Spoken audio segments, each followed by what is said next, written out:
DICE released the patch notes for next week's Battlefield 6 update, so today I want to focus on the 3 biggest changes I saw from these patch notes, with the defib rework, the reduced cost of ammo types, and DICE further addressing the progression feeling too dependent on kills and assists.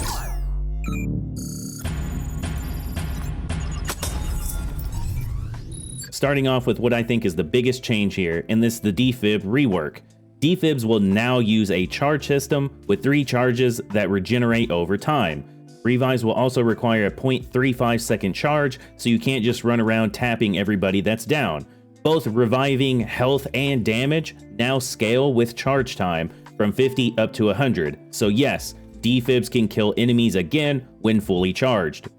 Even though the devs said why they made this change, I thought it was obvious to begin with. Overall, using defibs is just way too easy to spam with, and it's very little risk. This update slows that down, it makes revives more deliberate, and adds more decision making back into using defibs. Granted, this is only going to impact those medics who actually try to revive, which there doesn't seem to be many of in the games that I play. Next up, ammo changes. They're reducing the cost of hollow point and synthetic tip ammo on most weapons.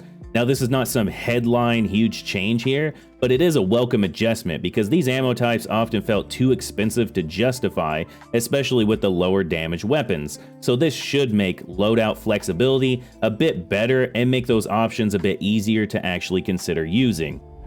Thirdly, DICE has acknowledged a reoccurring complaint from the community, which is that weapon masteries felt too dependent on kills and assists. Their answer is to add a time-based progression component now to the weapons, so players can continue earning progress now through active use, even when they're not constantly securing kills.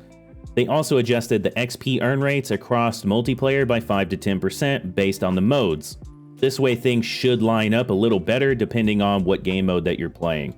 Overall, I think this is a good change, because if somebody's repairing vehicles, supporting teammates, or just contributing in ways that help the squad and team without constantly farming kills, that should matter. Battlefield is supposed to reward that sort of thing, not just people who are going out there and fragging out.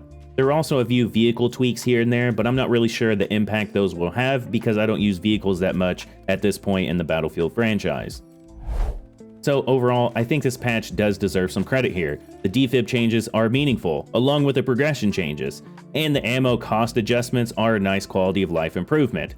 Now, the real question here is how these changes are actually going to be felt once the update is live.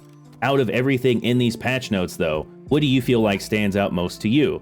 Do you think these changes feel meaningful, or do they just feel like some smaller improvements that won't really move the needle much? Be sure to let me know down in the comments below. I'll catch you on the next one. RAMTEID out.